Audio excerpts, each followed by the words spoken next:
5월의 오타니는 한여름의 태양처럼 뜨거웠습니다. 오타니 쇼에는 팬을 어떻게 미치게 하는가 라는 주제로 논문을 써도 될 만큼 정말 5월 한 달 동안 야구 팬들과 다저스 팬들을 행복하게 만들어줬었는데요. 지난 한 달간 오타니는 어떤 성적을 기록했고, 그리고 앞으로 오타니는 어떤 모습을 보일지 한번 이야기해보는 시간을 가져보도록 하겠습니다.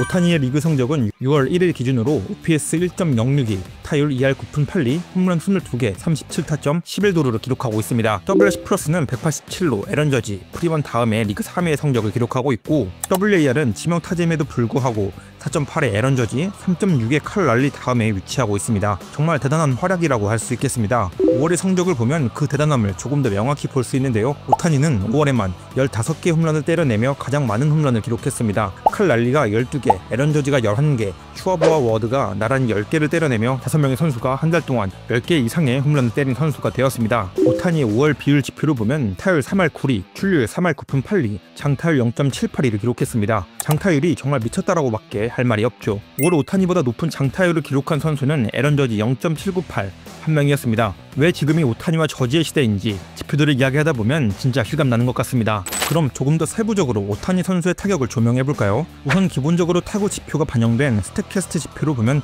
오타니는 그냥 넘사벽입니다. 대부분 다 상위 0%, 가장 최상단의 이름을 올리고 있는 것을 확인할 수 있죠. 타석당 배럴 타구 비율 14.4%로 2위입니다. 하주의 생산은 104개로 역시 압도적으로 가장 많은 개수를 찍어내고 있죠. 비율로 보더라도 64.8%로 압도적으로 좋은 수치를 기록하고 있습니다. 타구 속도는 또 어떻고요? 제2의 튼튼시라고 불리는 오닐 크루즈의 평균 타구 속도 97.3마일 다음으로 리그 2위에 해당하는 수치를 보이고 있습니다. 정말 엄청난 퍼포먼스를 보이고 있다라고 정리할 수 있는 지표들이죠. 그리고 제가 항상 타자에게 가장 중요하다고 이야기하는 빠른 볼 타격에 대한 성적을 보면 이것도 또 미쳐 돌아갑니다. 패스트볼을 상대로 3할 3푼 3리의 타율과 0.769의 장타율을 보이고 있습니다. 다만 그렇다고 약점이 없는 것은 아닙니다. 올 시즌에 현재까지 이상하게 오프 스피드볼의 약점을 조금 보이고 있는데요. 오프 스피드볼에 대해서 타율 1할 5푼 6리로 좋지 않은 성적을 보이고 있습니다. 평균 능력치를 생각하면 이상하리만큼 수치가 좋지 않죠. 특히 이렇게 바깥쪽 체인지업에 큰 약점을 보이고 있습니다. 물론 좌타자에게 이렇게 바깥쪽 체인지업이 잘 들어간다면 사실 어떤 좌타자건 뭘 하기 어려운 건 맞습니다만, 오타니 선수의 평균 기록을 생각하면 확실히 이 부분에 대한 보완이 필요하지 않을까 싶네요. 그럼 왜 그런지 같이 한번 고민을 해볼까요?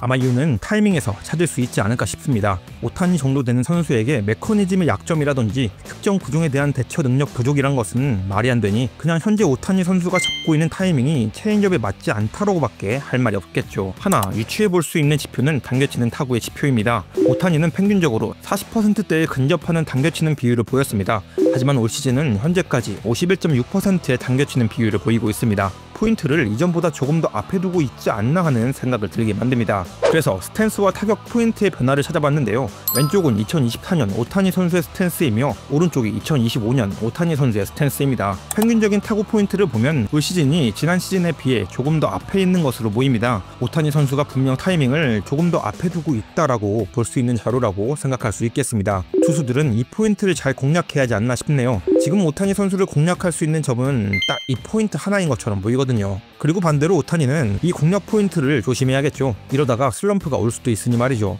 물론 그렇다고 슬럼프가 오래가는 선수는 또 아니지만요. 다음으로 이야기해볼 건 오타니의 6월의 성적에 대한 부분입니다. 잠시 2024년 6월의 성적을 볼까요? 26게임, 29안타, 12홈런, 24타점, 타율 2할 9푼 3리, OPS 1.110을 기록하며 정말 폭격했다고 할 수 있을 정도의 지표를 보여줬습니다. 이번 5월의 성적과 흡사하다고 볼 수 있을 정도로 말이죠. 한 시즌만 더 거슬러 내려가 보겠습니다. 2023년 6월 성적은 27게임, 41안타, 15홈런, 29타점, 타율 3할 9푼 4리, OPS 1.444를 기록했습니다. 그냥 6월의 괴물이네요. 이런 느낌으로 본다면 올 시즌도 6월의 오타니의 괴물급 활약을 기대해 볼 수 있지 않을까요? 특히 지금까지 22홈런을 때려내고 있는 상황이라 만약 이번 달에도 12개에서 15개의 홈런을 때려낸다면 6월이 끝나는 시점에 30개 중반의 홈런을 기록하게 됩니다. 지난해의 홈런 페이스를 넘어 정말 60홈런 이상을 기록할 수도 있지 않을까 하네요. 그렇게 된다면 정말 가지가지 한다고밖에 할 말이 없습니다. 근데 보고 싶긴 하네요. 오타니 선수의 60홈런도 말이죠. 가능할 것도 같고 말이죠. 근데 이 기록을 달성하기에 딱 한 가지가 걸리긴 합니다. 다른 뭣도 아닌 오탄 당사자에 해당하는 건데요. 바로 투타니입니다. 데이비드 로버츠 감독은 인터뷰를 통해 올스타 브레이크 이후 오타니의 피칭을 볼 수 있지 않을까 한다고 이야기했습니다. 현재 라이브 피칭을 진행 중이고 90%까지 몸을 만들어 놓긴 했지만 팀 사정이 어떻고 저떻고 간에 올스타 브레이크 이전엔 오타니를 투수로 내보낼 생각이 없다고 전했습니다. 참고로 올해 올스타 브레이크 일정은 7월 14일부터 17일까지입니다. 오타니의 피칭을 보기 위해선 앞으로 2달이 채 남지 않았네요. 여기서 이제 우리는 궁금해질 수밖에 없죠. 사실 2023년 9월 팔꿈치 부상 이후 우리는 투타니의 모습을 볼 수 없었습니다. 특히 작년 정말 역사의 길이 남을 정도의 기록을 달성한 것도 사실 투수 오타니를 하지 않았기 때문에 가능했던 것 아니냐는 말이 나왔기 때문에 올해도 지난해 못지않은 타격 성적을 보이고 있는 시점에 투수 오타니로 돌아오는 게 타격 성적에 방해가 되지 않을까 하는 우려가 나오는 건 어쩌면 너무도 당연한 것일 수도 있습니다. 하지만 제가 오타니는 아니지만 오타니와 다저스 관계자들은 그런 걱정을 애시당초 하지 않을 가능성이 클 겁니다. 투수와 타자 겸업을 하는 게 처음도 아니니까요. 물론 투수 오타니가 돌아온다면 연습의 방향성은 지금과 많이 달라지긴 할 겁니다. 에인절스의 2A 시절에도 일반적으로 선발 투수 로테이션에 맞는 몸 상태로 준비했고 실제로 지금처럼 많은 타격 연습을 하진 않았었으니까요. 다저스에서도 마찬가지일 겁니다. 당연히 선발 투수 로테이션에 맞는 몸 상태를 준비할 것이고 지금과 같이 100% 타격에 포커싱이 맞춰진 몸 상태를 유지할 수는 없을 겁니다. 지명 타자로만 출전하는 현재와는 체력적으로도 훨씬 더 힘이 들겠고요. 그나마 다행이라고 한다면 그래도 복귀부터 많은 이닝을 책임지거나 많은 피칭 수를 가져가진 않을 것이라는 점과 다저스는 에인절스와 다르게 6인 로테이션을 돌릴 수 있다는 포인트입니다. 그리고 실제로 다저스는 계속해서 6인 로테이션 가능성을 내비치기도 했고요. 그렇게 된다면 평상시 준비하는 것에 대한 부분이나 체력적인 부분에서 이전 2A 시절보다는 낫지 않을까 싶습니다. 그리고 팬으로서 이제 슬슬 다시 오타니의 투수 모드가 정말 보고 싶긴 합니다. 너무 본지 오래된 것 같은 기분이 드네요. 배터박스에서 투수를 상대하는 오타니도 좋지만 마운드에 서서 타자를 상대하는 오타니도 정말 좋아하기에 투수 오타니의 복귀가 정말 기다려집니다. 다시 본론으로 돌아와서 투타니 준비로 인해 60홈런 이상 페이스에 차질이 생길 수 있지 않을까 하는 물음은 페이스가 떨어지는 건 충분히 가능하다로 답변할 수 있겠습니다. 하지만 투수 오타니의 복귀는 그 이상의 가치를 지녔기 때문에 60홈런에 대해서 오타니 선수는 별로 중요도를 두지 않을 것 같다는 생각은 듭니다.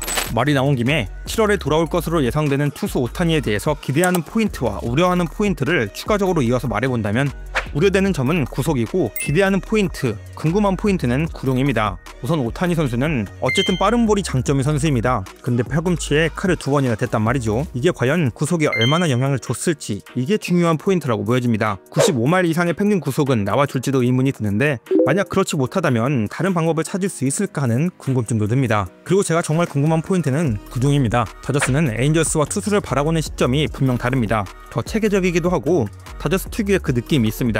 다저스 투수 코치진이 좋아하는 변화구들이 분명히 있고요. 그래서 이걸 오타니에게 어떻게 적용시킬지가 궁금합니다. 처음 MLB에 왔을 땐 분명 스플리터가 정말 최고였거든요. 근데 이제 팔꿈치 부상을 당하고 나서 폐각도가 내려감에 따라 스플리터는 이제 활용을 잘 하지 않고 스위퍼를 정말 많이 활용했었습니다. 그렇다면 과연 복귀하는 투수 오타니는 다시 스위퍼를 가장 많이 활용할까요? 그리고 그렇다면 싱커도 같이 활용하게 될까요? 아니면 오타니에게 맞는 또 다른 변화구가 탄생할까요? 궁금한 게 정말 많네요. 이런 거 보면 분명 타자 오타니 자체만으로도 충분히 매력적이지만 역시 투수 오타니와 같이 한다는 게 정말 말도 안 되는 매력 포인트라고 생각이 드네요. 그리고 다저스를 생각하면 투수 오타니가 빨리 돌아와야 할 것 같기도 하고요. 다저스는 지금 타선에는 전혀 문제가 없습니다. 각각의 선수가 돌아가며 미친 활약을 보여주고 있기에 구멍이 전혀 없습니다. 올 시즌 출발을 좋지 않은 컨디션으로 시작했던 배치가 성적이 좋지 못하지만 그 밖에는 큰 애로사항이 없는 다저스의 타선입니다. 가히 최강 타선이라고 부를 수 있을 만큼의 퍼포먼스를 보이고 있죠. 다만 문제는 선발 투수진입니다. 역시나 없는 선수들이 정말 많죠. 이 시점에 만약 투수 오타니가 돌아와서 로테이션을 돌아준다면 다저스는 또 그거대로 엄청 힘을 받지 않을까 싶습니다. 그리고 그렇게 되고 나서가 진짜 다저스가 그리는 그림이 그려지는 순간일 것 같기도 하고요. 6월은 어쩌면 올 시즌 타자 오타니로만 볼 수 있는 마지막 달이 되지 않을까 싶은 생각이 드는데요. 과연 오타니는 6월 어떤 모습을 보이며 또 한 번 야구 팬들을 놀래킬까요? 6월에 항상 뜨거웠던 사나이 오타니 쇼의 야구를 주목해보시죠.